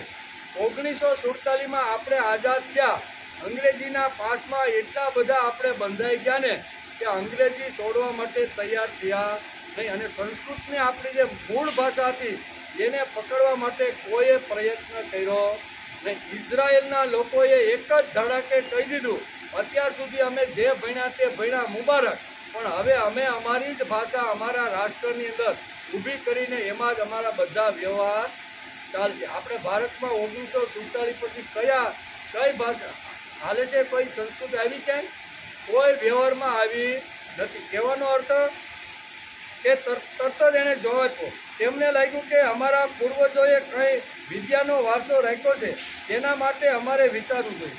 અમારા પૂર્વજો આ કરીને ગયા, ભલે અમે 200 વર્ષ સુધી ગુલામીમાં રહ્યા, ઇઝરાયલના લોકો કહે છે, પણ અમારા પૂર્વજો અમારા માટે કંઈક મૂકીને ગયા છે. એનો વારસો અમે જે લીધો છે ને, એ જ વારસાથી અમારું રાષ્ટ્ર ચાલશે, એ જ ભાષાથી અમારું રાષ્ટ્ર અમે પાછું ઊભું કરીશું. એટલે કે અમારા પૂર્વજો કંઈક રખીને ગયા છે. આને કહેવાય અસ્મિતા. બુદ્ધિમાં તેને તેમની ભાષા હિબ્રુ માટે ગૌરવ હતું. અમે પડી ગયેલા લોકો, અમને નથી સંસ્કૃતનું ગૌરવ છે, કોઈને સંસ્કૃતનું ગૌરવ ભારતમાં રહ્યું નથી. અમે લોકો પડી ગયેલા નથી, તેથી તેઓ સમજતા હતા આટલું નાનું રાષ્ટ્ર હોવા છતાં આખી દુનિયાને આજે ધ્રુજાવે છે. ચારે ચાર બાજુ આવી રીતના મુસ્લિમો રાષ્ટ્રો છે. ઇઝરાયલ નાનું એવું છે, ગુજરાત જેવડું, અને ચારે ચાર જે એની ચારે દિશામાં મુસ્લિમો મોટા મોટા આવી રીતના દેશો છે, બધા એની સામે લડવા માટે તૈયાર થાય છે. પણ નાનું એવું રાષ્ટ્ર એ બધાને મહાત કરી અને આવું, એનું કારણ શું છે? દરેક લોકોની અંદર પોતાના રાષ્ટ્ર પ્રત્યે અસ્મિતા જાગૃત, અને અમારા રાષ્ટ્રની અંદર જો કોઈ ઊંચી આંગળી કે આવી રીતનું કરશે ને, તો અમે એને જીવતો જવા દેશું નહીં. એટલે આજુબાજુના ઘણા બધા રાષ્ટ્રો બળવાન અને શક્તિવાળી હોવા છતાં ઇઝરાયલ સામે ઊંચી આંખ કરતા નથી. દુનિયાભરની અંદર એના શાકભાજીઓ સીધા ખેતરમાંથી, વિમાનમાંથી સીધા, આટલો પ્રગતિશીલ ખેડૂત ત્યાંનો છે. એમ કે આઝાદી મળ્યા પછી સીધું જ એણે પોતાની જે ભાષા, પોતાની જે સંસ્કૃતિ હતી, પોતાની જે વિચારધારા હતી, એણે સીધી અપનાવી લીધી. આપણું કાંઈ ઠેકાણું નથી. ડૉક્ટર હાઇડ વાઇડ મેનને પોતાના રાષ્ટ્રનું ગૌરવ લાગ્યું. બુદ્ધિમાં ગૌરવ હતું, બીજું આત્મગૌરવ. આ તેનું કારણ હતું. જેના શરીરમાં લોહી ફરતું જ ન હોય તે શું કરી શકવાનો છે? આઝાદી ભલેની મળી ગઈ, પણ લોહી જ ફરતું ન હોય તો એ માણસ શું કરવાનો છે? આજે જેમ કહેવાતા ધાર્મિક લોકો અને ગુરુવાદોએ સમાજની અસ્મિતા અને ગૌરવ ખલાસ કરી નાખ્યું છે. વિદ્યાની પાસે જવું છે. ઉપનયન સંસ્કાર આ મોટામાં મોટો સંસ્કાર છે. ઉપનયન સંસ્કારમાં વિદ્યાની પાસે જવું, સદગુણની પાસે લઈ જવું, એવો ઉપનયનનો અર્થ થાય છે. પ્રથમ આશ્રમમાં કામાચાર, કામવાદ અને કામરક્ષણ પર નિયંત્રણ રાખી આ સમજાવવા માટે ભગવાને અહીંયા ઉદ્ધવને શું કહેવાય, વર્ણ, આશ્રમ અને કુળ પરંપરા 3 વાતો અહીંયા પ્રથમ શ્લોકની અંદર અહીંયા ઉદ્ધવને ભગવાન સમજાવે છે. આ સંસ્કાર માનવ માત્રમાં આવશ્યક છે. ઉપનયન સંસ્કાર થયા પછી જનોય લેવાની, અને જનોય એટલે શું, જનોય શા માટે લેવાની, એ જ ઘણા લોકોને ખબર નથી. પાંડુરંગ શાસ્ત્રી ઘણીવાર તેના પ્રવચનમાં કહે છે કે એક બની ગયેલી ઘટના હું તમને સમજાવું એટલે જનોયનું મહત્વ અથવા સંસ્કારનું મહત્વ આપને ખબર પડી જશે કે સંસ્કારનું મહત્વ જીવનમાં કેટલું મોટું છે. જો પથ્થર ઉપર સંસ્કાર કરવામાં આવે, ઘઉં ઉપર સંસ્કાર કરવામાં આવે, કપાસ ઉપર કે સોના ઉપર સંસ્કાર કરવામાં આવે, તો જેમ અનેક સંસ્કાર કરવામાં આવે તો માણસની પણ અનેક ગણી કિંમત વધી જાય છે. વેદ કે એવું કહેવાતું હતું કે બ્રિટિશના રાજ્ય પર સૂર્ય આથમતો નથી, આટલો એનો વિસ્તાર હતો. આપણી ઉપર જેમ અંગ્રેજોએ 200 વર્ષ સુધી રાજ કર્યું ને, એવા ઘણા દેશોની અંદર અંગ્રેજો બધાને ગુલામ બનાવીને રાજ કરતા હતા. એનો સૂર્ય ક્યારેય આથમતો નહોતો. બ્રિટનનો રાજા હવે અહીં એક નાની એવી કહાની અહીં સમજાવીને, ઉપનયન સંસ્કાર જે ખભા ઉપર આપણે જનોય જે ધારણ કરી છે એનું કેટલું મહત્વ છે ને, એ આ દ્રષ્ટાંત ઉપરથી આપણે ખબર પડશે કે ઇંગ્લેન્ડનો બાદશાહ, અને ઇંગ્લેન્ડનો બાદશાહ છે ને, એના સામું કોઈ જો વાકી નજર કરે ને, તો એના જે શૂરવીર જે સૈનિકો છે ને, એની ગોળી મારીને હત્યા કરી. આટલો રાજાનો પ્રભાવ ઇંગ્લેન્ડની અંદર હતો. એ રાજાને એમ થયું કે મારી પ્રજા કેવી રીતની જીવે છે, એટલા માટે ખેડૂતનો વેશ ધારણ રાજાએ કર્યો.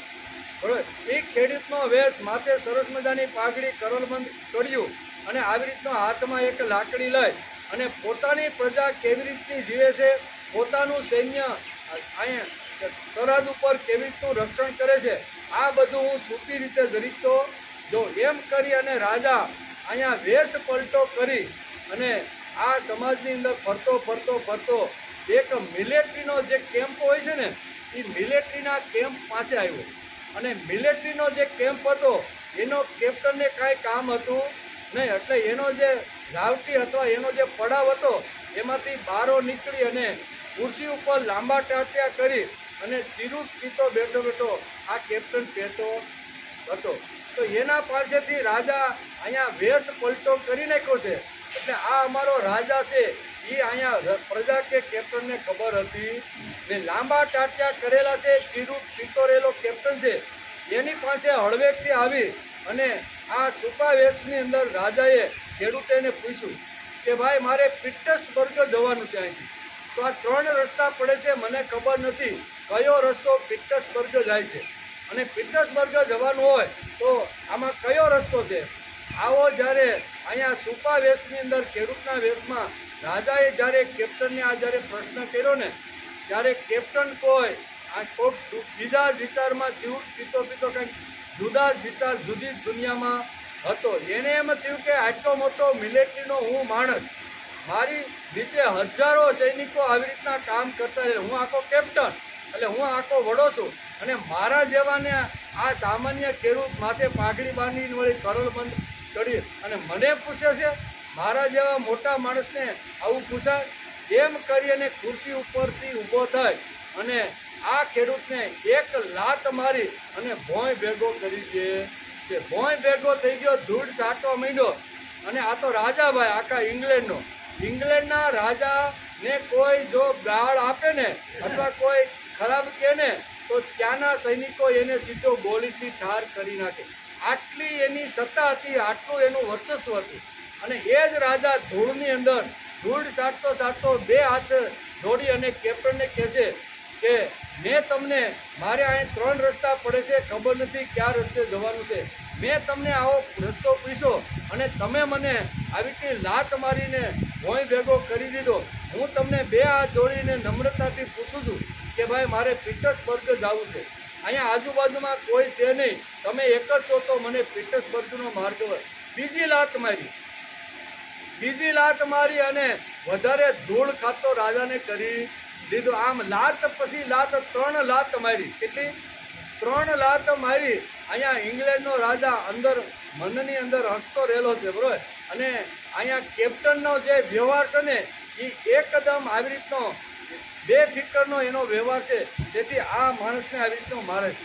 અને આમ કરતા કરતા પછી 2 હાથ જોડીને કહેશે કે ભાઈ તમે મને 3 લાત મારી, મોઢામાંથી મારું લોહી પણ એક હોઠમાંથી નીકળી ગયું છે, મને તમે પીટર્સબર્ગનો રસ્તો બતાવ્યો નહીં. ત્યારે આને થયું કે 3 વાર લાત મારી છતાંય નમ્ર થઈને મારી હારે હાથ જોડે છે, એટલે આ ઇંગ્લેન્ડની અંદર કોઈ સારી વ્યક્તિ તો હોવી જ જોઈએ. નકર તો સામે આવી રીતનું ઘણીવાર ભલેનું કેપ્ટન હોય પણ મારી સામે થોડોક તો એ ક્રોધ અથવા શક્તિનો પ્રહાર તો કરે જ, પણ આ માણસ બહુ સારો લાગે છે. એટલે અહીંયા 2 હાથ જોડેલો આ જે ખેડૂત છે ને એ કે ભાઈ મારી ભૂલ થઈ ગઈ, તમે કોઈ મોટા મિલિટરીના કોઈ ઓફિસર હોય ને એવું લાગે છે ને આવડા મોટા ઓફિસરને મારે કાંઈ માર્ગ પૂછાય નહીં, એટલે મારી ભૂલ થઈ ગઈ, મને તમે ક્ષમા કરો. ત્યારે કેપ્ટન વિચાર કરે છે, આટલો માર્યો, ભોંય ભેગો કરી દીધો, 2 હાથ જોડે છે અને પછી ક્ષમા પણ માગે છે. એટલે આ કોઈ સજ્જન માણસ તો હોવો જોઈએ, ભલે એ હોય. એટલે આમ કરી અને પછી એમ કહે છે કે ભાઈ તમે કોણ છો, ક્યાંથી આવો છો? આમ કરી અને કેપ્ટનને થોડીક જિજ્ઞાસા ઊભી થઈ. તો અહીંયા એમ કે છે, આ ખેડૂતના રૂપમાં રાજા કહે છે કે ભાઈ મને પણ જિજ્ઞાસા છે કે તમે મિલિટરીના કોઈ મોટા ઓફિસર હોય એવું લાગે છે, અને મોટો ઓફિસર હોય એ જ મારા જેવા સામાન્ય ખેડૂતને આવી રીતનો લાત મારે, એટલે તમે કોણ છો? તમારી આ જે મિલિટરી ચારે બાજુ જે પથરાયેલી છે એમાં તમારી કઈ પોસ્ટ છે? તો અહીંયા કેપ્ટન કહે છે ખેડૂતને, તમે જ મને ઓળખી લ્યો નહીં કે હું કોણ છું કે. ત્યારે આ ખેડૂત કે લાગો છો તો જમાદાર જેવા લાગો છો, પણ જમાદાર હોય કે એના કરતાં ઉપર. શું કહે છે? એના કરતાં ઉપર કરતા કે જેમ જેમ ખેડૂત બોલતો ગયો એમ કે એના કરતાં ઉપરનો માણસ છું. ત્યારે ખેડૂત કહે છે તો તમે આ મિલિટરીના કેપ્ટન તો નથી ને? તો કે હા, હવે તું મને ઓળખો. શું કહે છે આ કેપ્ટન? શું કહે છે કે હવે તું મને ઓળખો, હું આ મિલિટરીનો કેપ્ટન છું. પણ હું મિલિટરીનો કેપ્ટન છું, બરોબર ને? પણ તમે તો તમારી ઓળખાણ આપો નહીં કે. તો આ બંને આવી રીતની થાય છે. અને પછી અહીંયા કેપ્ટન કહે છે કે તમે સિવિલ કે મિલિટરી, એમાં બે પડાવ હોય. તો સિવિલ એટલે નગરનું રક્ષણ કરવાવાળી એક પોલીસ હોય, અને એક સરહદ ઉપર જે પોલીસ હોય ને એને મિલિટરી કહેવામાં આવે છે. તો તમે મિલિટરીમાં છો કે સિવિલમાં? લાગો છો તો મોટા, તમે રિટાયર થઈ ગયા હોય એવું લાગો છો, પણ તમે હશો તો કોઈ શરૂઆતમાં મોટા ઓફિસર. આમ કેપ્ટને આ રાજાને પૂછ્યું કે વાત તો સાચી છે, હું પેલા મિલિટરીમાં હતો. તો કે મિલિટરીમાં હતા તો તમે હવાલદાર હતા? તો કે ના ના, આ ખેડૂત એમ કહે છે કે હું એના કરતા ઉપર, એમ કરતા ઉપર ઉપર ઉપર કરતા ગયા. તો કે તમે જ્યારે નિવૃત્ત થયા ત્યારે કેપ્ટન હતા મારી જેમ? તો કે એના કરતા ઉપર. હવે કેપ્ટન બે થયા એટલે મિલિટરીમાં એક શિસ્ત હોય છે કે એના જેવો સરખો ઓફિસર જો કોઈ હોય ને તો એની સાથે આવી રીતે સલામ ભરીને એને આવી રીતની નમન. તો એક તો હરકો થઈ ગયો, અટાણ સુધી ખુરશીમાં લાંબા ટાટિયા કરીને બેઠો તો 3 ઝાપટ મારીને આ ખેડૂતને ભોંય ભેગો કરી દો. એને એમ થયું કે મારા કરતાં પણ ઉપર, એટલે મારો ઓફિસર ભલે રિટાયર થયો છે ઇંગ્લેન્ડમાંથી, પણ મારા કરતાં તો મોટો છે. એટલે એકદમ ઊભો થઈ અને એને સલામ કરવા લાગ્યો. આમ કરી અને આગળ જતા કહે છે કે એના કરતાં ઉપર. તો કે તમે આખા મિલિટરીના જે આખા જે વડા છે એ વડા તો નથી ને? તો કે એના કરતાં ઉપર. હવે એ મિલિટરીનો આખો જે ઇંગ્લેન્ડની જે સિક્યુરિટી મિલિટરી હોય છે ને એ મોટામાં મોટી આવી રીતની હોય છે, અને એના ઉપર તો સીધો રાજા જ આવે છે. તો કે તમે, તો કે એના કરતાં ઉપર. એટલે તો એને થઈ ગયું કે 100% ઇંગ્લેન્ડનો રાજા હોવો જોઈએ. એટલે એટલો નમ્ર બની ગયો, એટલો 2 હાથ જોડીને પગમાં પડ્યો, અને કેપ્ટન પાસે જે પિસ્તોલ હતી ને એ પિસ્તોલ એને રાજાના હાથમાં આપી દીધી. અમારા ઇંગ્લેન્ડના રાજાની સામે જો કોઈ વાંકી નજરે જોવે ને તો અમે એને શૂટ કરી દઈએ છીએ. મેં તો તમારી સાથે અભદ્ર વર્તન કર્યું. કેવું?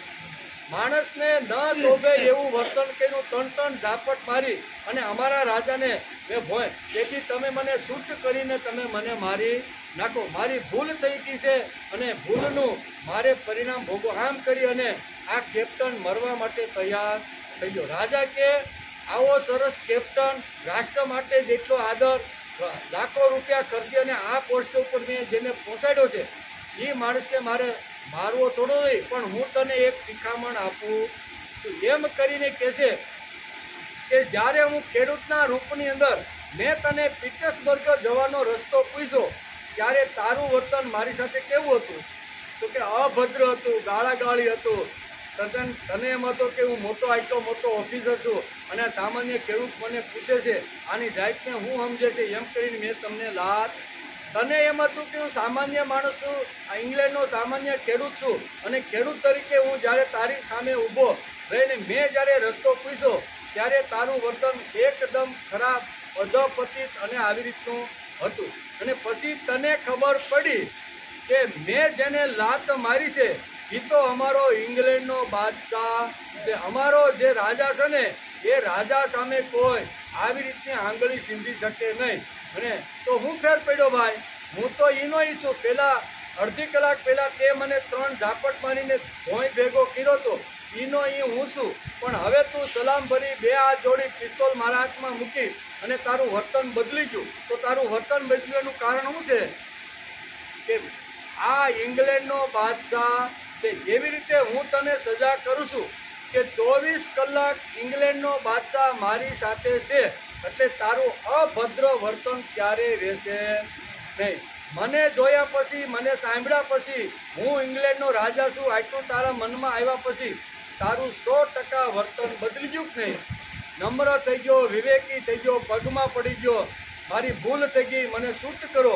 આવો તું નમ્ર થયાનું કારણ શું છે? કે મેં આવા મોટા માણસને ન જે કરવાના કૃત્યો તો એ બધા કર્યા.